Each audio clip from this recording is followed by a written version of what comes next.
সিঁদুরের মূল্য ১৭৪ নম্বর পর্বটি দেখতে হলে আমাদের চ্যানেলটিকে সাবস্ক্রাইব করে সম্পূর্ণ ভিডিওটিকে না টেনে দেখে থাকুন। প্রিয়াকে সস্তা বলে অপমান করা হয়, তাকে বলা হয় প্রমাণ করতে বারবার পড়ে যাওয়ার দরকার নেই।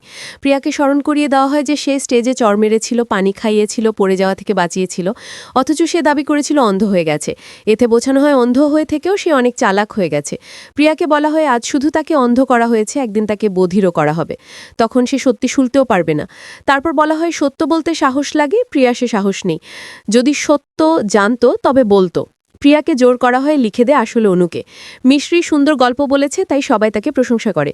এর মাঝে প্রিয়াকে চাপ দেওয়া হয় আসল অনুর নাম লিখতে, কিন্তু প্রিয়া সত্য লেখেনি, যদিও সবাই ভেবেছিল সে লিখেছে। অর্জুনের মা কষ্ট পায় কারণ সে প্রিয়াকে মেয়ে হিসেবে দেখেছিল, কিন্তু টাকার কথা উঠতেই প্রিয়া তার আসল রূপ দেখিয়েছে বলে মনে হয়েছে। মা বলে, তুমি সেই মেয়ে যে জীবনে 2বার মাকে হারিয়েছে। প্রিয়া কাঁদতে থাকা মাকে দেখে খুব ভেঙে পড়ে এবং প্রতিশ্রুতি দেয় সে নিজের নির্দোষিতা প্রমাণ করবে। প্রিয়া ভাবে এভাবে চলতে পারে না, তাকে মিশ্রির বিরুদ্ধে প্রমাণ খুঁজতে হবে এবং এই নাটক শেষ করতে হবে। সে প্রিয়ার অর্থাৎ অন্যজনের রুমে প্রমাণ খুঁজতে যায়, কিন্তু ধরা পড়ে যেতে যেতে বেঁচে যায়, তবুও কোনো প্রমাণ পায় না। বাড়ির লোকের সন্দেহ মিশ্রি সত্যি অন্ধ নাকি অভিনয় করছে, কারণ মিশ্রিকে রুমের ভেতর কিছু খুঁজতে দেখা গেছে, অথচ অন্ধ হলে সেটা সম্ভব নয়। সন্দেহটা সত্যি কিনা তা পরীক্ষা করার পরিকল্পনা করা হয়। তারা মন্দিরে যায়, খালা বলে সে আবার মিশ্রি সত্য দেখাবে। প্রিয়া ও অন্যান্যরা মিশ্রির ওপর সন্দেহ করে যে সে অন্ধ নয়, অভিনয় করছে।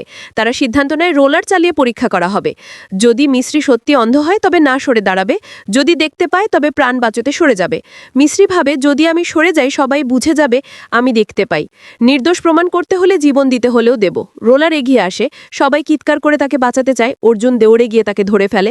মিশ্রি বলে সে কিছুই দেখতে পাচ্ছে না, সে কষ্টে বলে ভেবেছিলাম তুমি আমার জীবন আলো করবে, কিন্তু তুমি আমার জীবন পুড়িয়ে দিলে। মিশ্রি ঘোষণা করে আজ শুধু অর্জুন পুড়বে না, আমাদের সম্পর্কও পুড়বে। আমি আদালতে অন্যদের তালাক দিতাম, সম্পর্কের দাম ঠিক করতাম, আজ আমাদের প্রেমী বিক্রি হবে, আজ আমরা ডিভোর্স হব।